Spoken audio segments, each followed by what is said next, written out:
Якутская земля. Она уже совсем близко.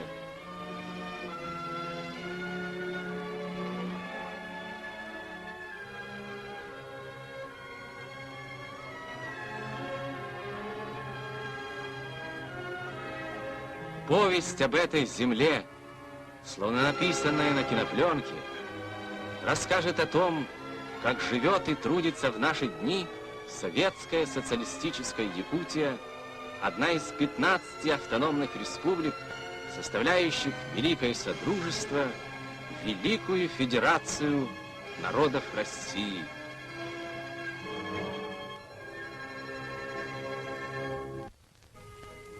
Первая глава нашей повести.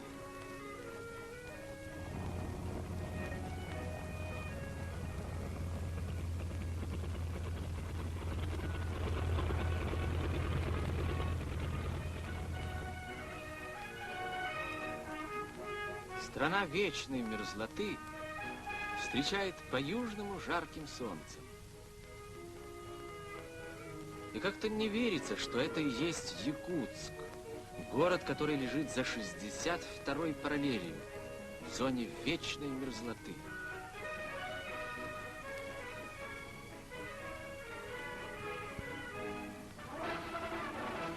Сегодня большой праздник.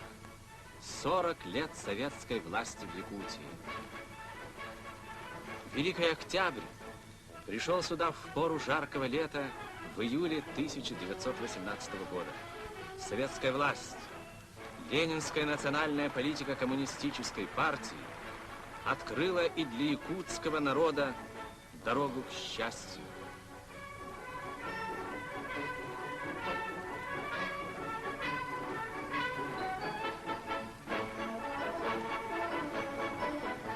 Революция растопила льды, сковавшие просторы Якутии.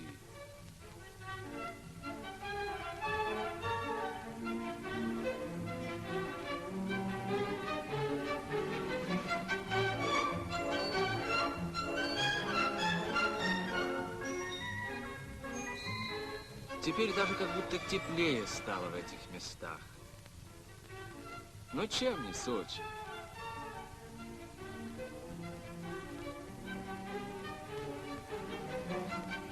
И вот, пожалуй, единственная приметная глазу мерзлота.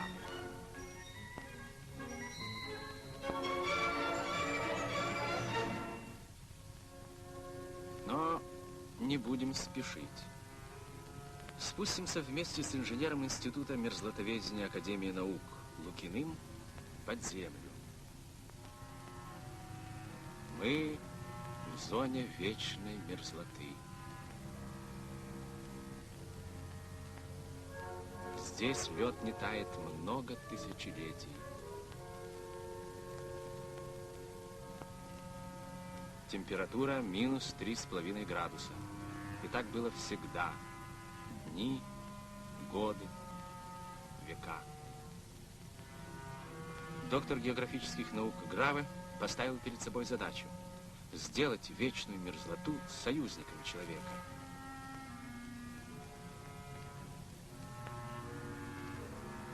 Эту работу возглавил Мельников, кандидат геолого-минералогических наук.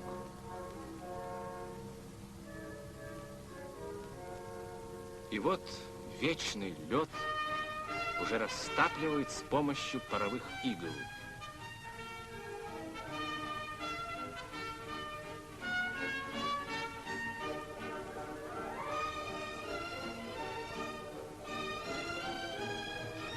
Кипящий грунт опускает железобетонные сваи, на которых будут воздвигаться каменные дома. Ведь прежде Якутск был деревянным.